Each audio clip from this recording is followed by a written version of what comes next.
All right, everybody, welcome back to the Thyroid Answers podcast. My name is Dr. Eric Balkavage. I'm a chiropractor, functional medicine specialist, certified nutrition specialist, and I am joined by my partner on the podcast, Dr. Erica Riggleman. Hello. And we are working on our second episode of the Thyroid Answers podcast. And today we're going to talk about why a lot of people can have hypothyroid symptoms even though their labs are normal. So I'll let Erica introduce herself, and then we'll get right into today's podcast. Hi, Dr. Erica Riggleman here. I'm a chiropractor too, practice functional medicine. And today we are going to be, like you said, talking about why you may still have thyroid symptoms. I would say that the number one main reason why somebody could have that is that they're probably not getting a full thyroid panel. If you're not getting all the pieces to your puzzle, it's really hard to be able to diagnose or even know really what's going on with the thyroid without fully actually looking at it. And a lot of doctors say that they may run a full panel, but they're not actually looking at all the markers that should be run to fully evaluate the thyroid.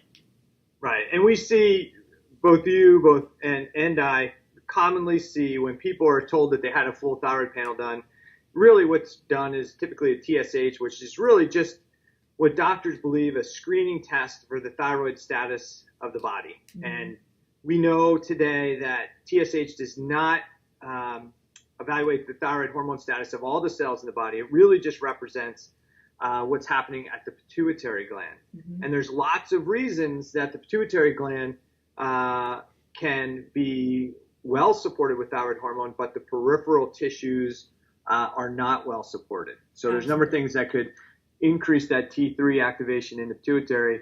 Somebody's TSH would look normal or actually low, and it would give a doctor who's not quite up on his thyroid physiology a false perception that their thyroid physiology within the whole body is normal, and that's just not the case. Absolutely. And the big thing for a lot of patients to understand is that you actually have to have thyroid hormone get to the cell and get inside for the magic to actually happen. If you're not actually getting that inside the cell and utilizing it, you're still going to have thyroid symptoms. And often your labs can look great if the markers that they're running are incomplete. If they're only getting a few markers here and there, it may look good on labs, but you may still have thyroid symptoms because you're not actually getting it to the destination. Exactly. And we talk about that all the time.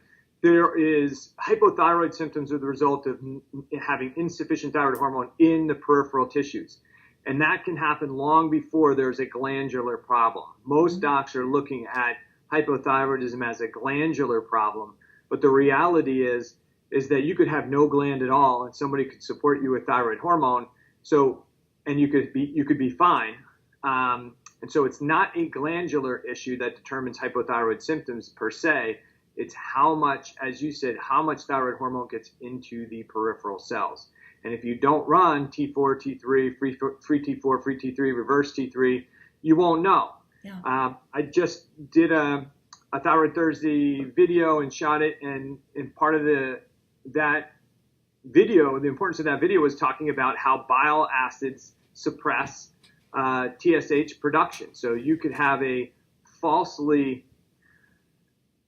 low TSH or a normal TSH and still have low T4 and T3 production as the result of just increased bile acids in the bloodstream. And that could be the result of cholestasis, poor gallbladder physiology, or it could be from taking a lot of things like ox bile to support a digestive problem. Mm-hmm. And that could suppress TSH. You'd have plenty of T3 in the pituitary gland, but not at the peripheral tissues. So Absolutely. That's exactly right. So as far as a complete metabolic panel or a complete thyroid panel, I think that's one of the things we need to touch base on, because a lot of people believe that when they ask their doctor for a complete thyroid panel, they're getting a complete thyroid panel. Absolutely. So why don't you tell everybody what an actual complete thyroid panel is, because most people think it's a TSH and a T4 because that's what their doctor tells them. But what do we typically look at when we're looking at a thyroid panel? What would you say is a complete thyroid panel? Well, we still want to look at TSH. It's definitely a good marker, but the additional stuff needs to be run. So a TSH, a T4, a T3, a free T4, a free T3. We want to look at T3 uptake. We want to look at reverse T3. And then we want to be screening for the antibodies. So we want to be ruling out any sort of autoimmunity as it relates to the thyroid, whether it's hypo or hyper with those antibodies. And those are going to be really important markers to get that full panel to evaluate that. Right. So reason number one why you may have hypothyroid symptoms but your labs are normal is that you didn't get a good lab panel done to determine that there is some problem with your thyroid physiology. Yeah, absolutely. And a lot of times you have to understand that even though you may ask your doctor for a full panel, the reason that they may not be running it is because they may be dictated by what the insurance company will allow, or they may not be able to interpret it. I just had a patient the other day who went to her doctor after years of bugging her because she had read online that you needed to get a full panel. She gave her all the markers. When the doctor actually ran the lab test, she plain out told her, look, I don't know how to read this. I don't know how to interpret this. So she referred her out to an endocrinologist, which told her that everything was normal, which clearly wasn't. She had so many hypothyroid symptoms. So it may be that your doctor's not running the test because they may not know how to interpret it properly if haven't been trained from a functional perspective to evaluate those. Right. I totally agree with that. I think what a lot of doctors learn is if TSH is high and T4 is low, you give T4 hormone. Mm-hmm. If TSH is low and T4 is normal, they don't need thyroid hormone, mm-hmm. right? And they keep it that simple, and they believe, or they've been taught, that as long as TSH is within normal range, that it represents the thyroid hormone status of all the cells in the body. And today we just know that that's not true. Absolutely. So reason number two that somebody might have hypothyroid symptoms and yet their labs are considered normal, we in functional medicine would say it's just because lab ranges are too wide. Absolutely. They're not healthy ranges. Most people are under the perception that a lab range is a healthy range, when in reality it's just a bell curve that's established to keep 97% of the people who get labs performed within that 3 standard deviation range. So you could be right on the borderline of being too high or too low on lab range. Your doctor may tell you you're perfectly normal, and yet you have all these hypothyroid symptoms because you're 1/10 of a point inside the range. That's like saying you did great on your math test, but you got a D-, but as long as you passed, you did fine. And we know that's just not the case. So we want people to understand that there are functional ranges, and those can easily be found either on somewhere underneath wherever this video will be seen. We'll make sure we get some of those functional ranges posted. But you can find some of those functional ranges on the web as well, so you can see what the optimal state that the body works in. The easy way to just take a look at it is you want to be as close to the middle of that lab range as possible. Absolutely. Right? Mm-hmm. And then what we often see, especially in hypothyroidism, is that the most common cause of hypothyroidism in today's world is Hashimoto's, which is an autoimmune condition. Mm-hmm. And for many of those patients, their TSH is fluctuating all the time. So mm-hmm. it's high, it's low, and it may never leave that lab range, and yet there's still damage to the thyroid occurring, and there's still decreased thyroid hormone transport into tissues, but it's not picked up by that TSH range. Yeah, and our bodies were designed to try to keep us in a normal range. Our bodies try as hard as it possibly can to keep us there. So you may be at that high end or that low end and be so close, but it's your body's, it's constantly pumping out so much energy trying to keep you there that if you were actually to evaluate all the other markers as well as looking at some of those ranges, whether they're on the high end or low end, you might be able to find where your body's just not happy. You know, I always ask my patients, would you rather be normal or would you rather be optimal? I mean, you want to be optimal because your body's going to be the happiest at that mid-range with a lot of those ranges. Right.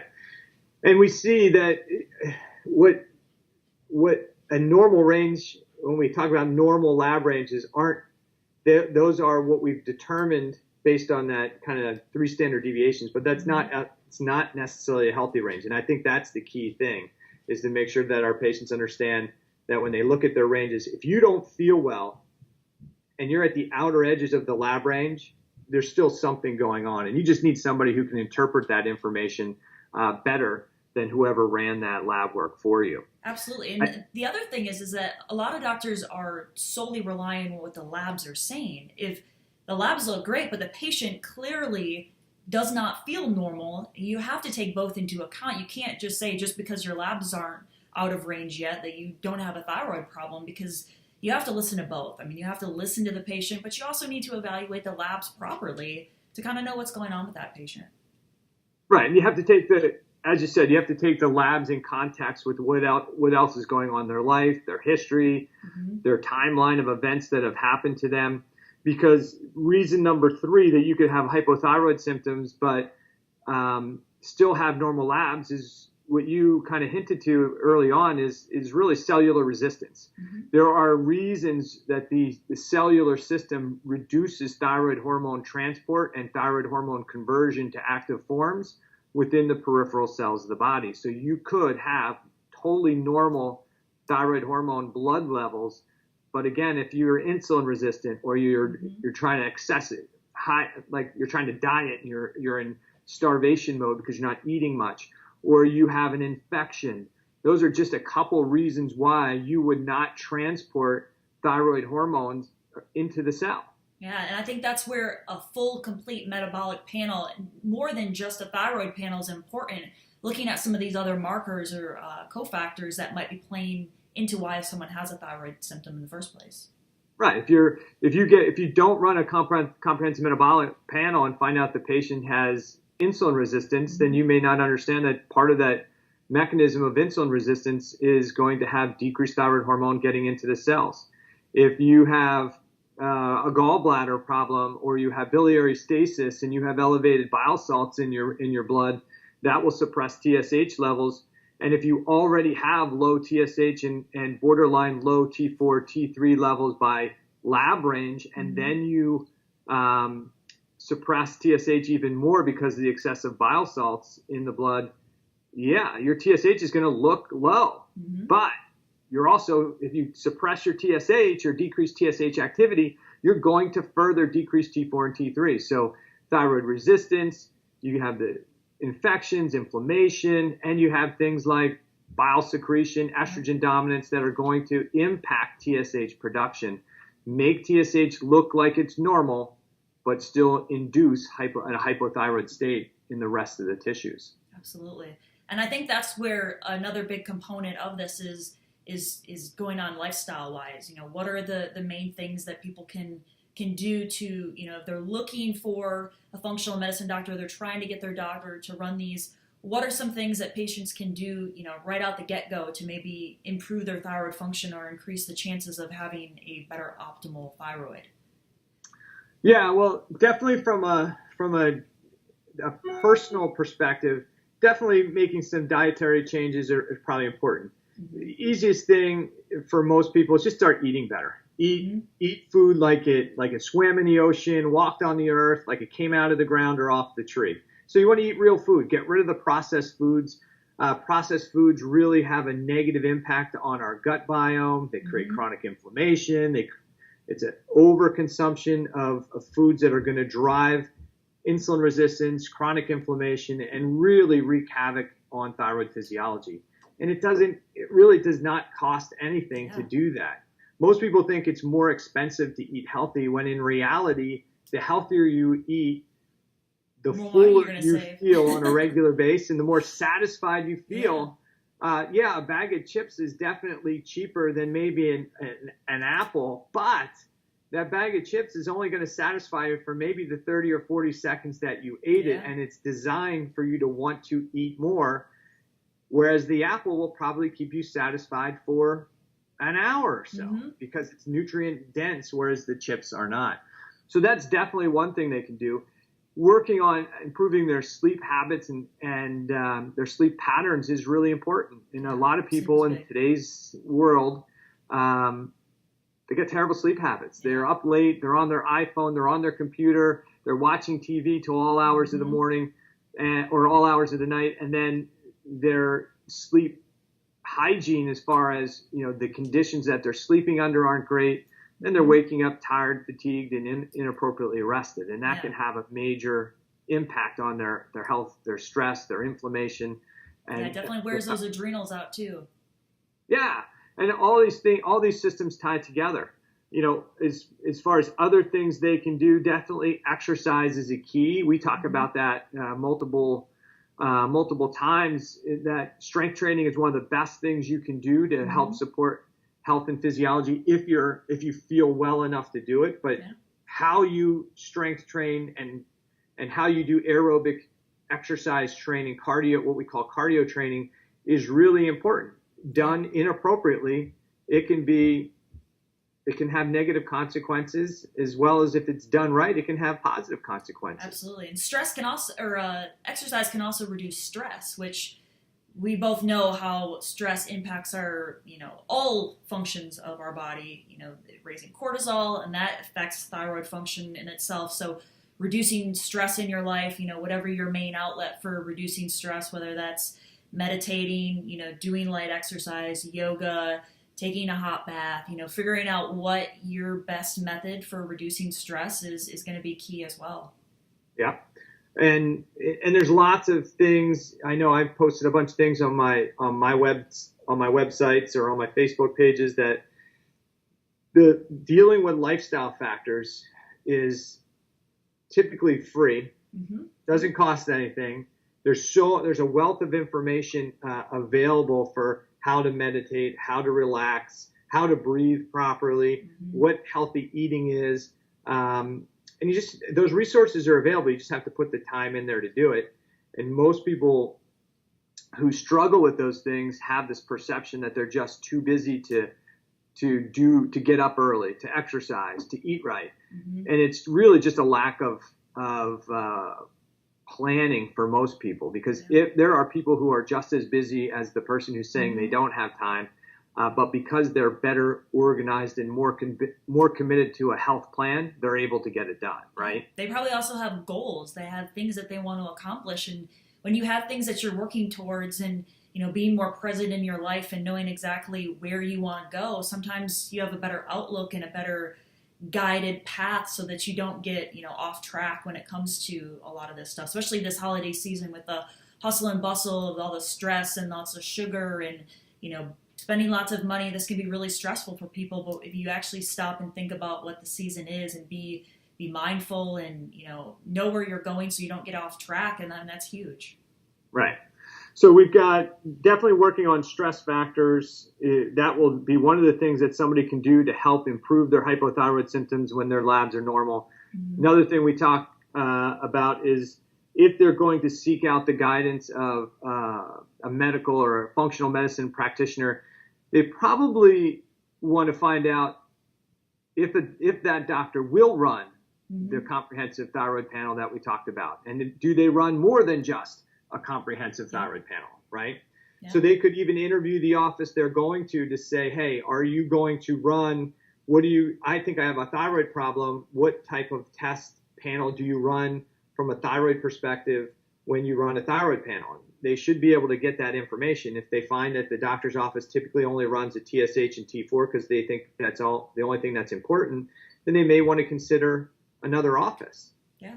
And then, looking for someone who deals with thyroid issues from a functional perspective, whether they practice functional medicine or take that functional approach, that's going to be important as well. Just to, they're more than likely going to, run a full thyroid panel to evaluate and know how to manage it if you do have a functional problem. From that perspective is, I would say is a good thing as well. Right. And if somebody really does want to get a full thyroid panel done, which we recommend, and they can't find a practitioner locally, obviously both you and I do consultations and handle people from via Skype and phone consultations. But there are also labs available that a patient can go directly and order a comprehensive thyroid panel, and they could take that to the doctor that they're going to see. They definitely want to make sure it's a functional medicine practitioner so that they can interpret those results. But if it's for some reason they can't get it done, their doctor won't order it because of insurance reasons, there are very effective ways to get a comprehensive thyroid panel done relatively inexpensively. I think the cost could be down as low as about $100 for a comprehensive lab panel if it's ordered as a cash service from some of these direct-to-patient lab services. Yeah, definitely. Other things, I think we've got most of the stuff. We've said that people are gonna ask for a more complete thyroid panel. That's one of the things they can do. They can ask for a more comprehensive metabolic panel so that somebody can better understand what's going on. I think you should, if you're going to go see a practitioner to help you with your thyroid condition, definitely you want to make sure that you're giving them as much information about your health as possible. We like to see timelines. That means from as far back as you can remember what happened with your health. Were you born C-section? Were you breastfed? Did you take a lot of antibiotics? Did you have ear infections? Did you have hormone issues? Tell us your story, because that helps us. Other autoimmune diseases, other things like that may give us an indication of, autoimmunity.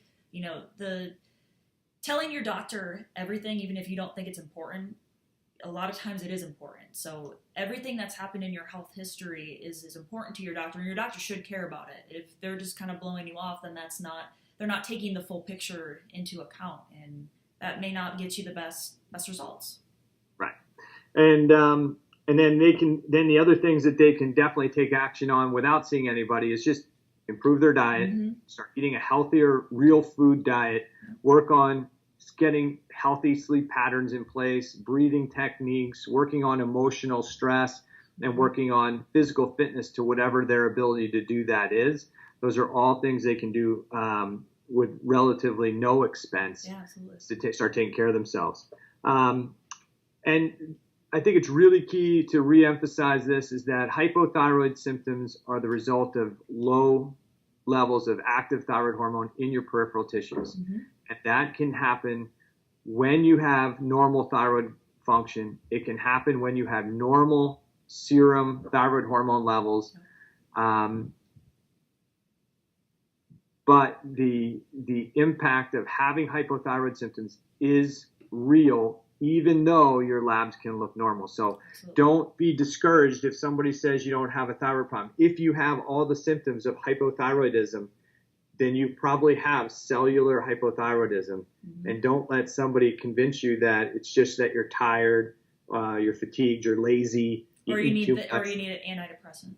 Right, or you need an antidepressant, because that's all it is. Because if you have all those symptoms, your hair's thinning, you're putting weight on, your skin's dry, you have all the classic symptoms of hypothyroidism, it's a real issue. You're not getting active thyroid hormone into the cells, and it's our job as practitioners to help you figure out why that's occurring. But it's a real situation. So don't get discouraged if you have hypothyroid symptoms and your doctor says TSH is good, you're all good. It's time to move on, find a new physician. Absolutely. Okay. So I think we've done it. That's good for a podcast too. Yeah. So why don't you tell everybody where they could find you if they're interested in finding you? And you can find me on Facebook at Brain and Body Health Center. You can go to our website of brainandbodyhealthcenter.com, and you can also find us on Instagram and Twitter at Dr. Evan and Erica. Great. And my main office website is chronicconditionrecoverycenter.com. Same on Facebook, Chronic Condition Recovery Center. And I will be releasing a new website, the Thyroid Problems Doctor, www.thyroidproblemsdoctor.com. Hopefully we'll be releasing that in the next week, which will have lots of information on different problems that people with thyroid conditions have, and give a lot of answers there. This podcast will be there. And you can also find, if you are a YouTube subscriber or a Vimeo subscriber, every Thursday I put out Thyroid Thursday, which is just a 5 to 7 minute tidbit about some thyroid situation to help you better understand what's going on with thyroid physiology and why you may have symptoms even though your doctor tells you you're normal. Absolutely. If you haven't checked out his Thyroid Thursdays, you definitely need to. There are some great videos. You'll definitely learn a lot of information. All right. Well, I appreciate that, Erica. It's always good hanging out with you. Yeah. Hopefully we get more people tuning into these as we get more of these going on, and we look forward to educating and helping everybody next week. If you have any questions, please put them in the comments area below wherever you found this video, or email Erica or I at our websites or our Facebook pages with questions you have and you'd like to see answered on this podcast, and we'll be sure to make it one of our future episodes. Absolutely. Okay? Yeah. All right, Dr. Erica, it's good to see you. Yeah. It's time to get back to doing some other things. Let's go get some all work right? done. Yeah, thanks. Bye. Take care.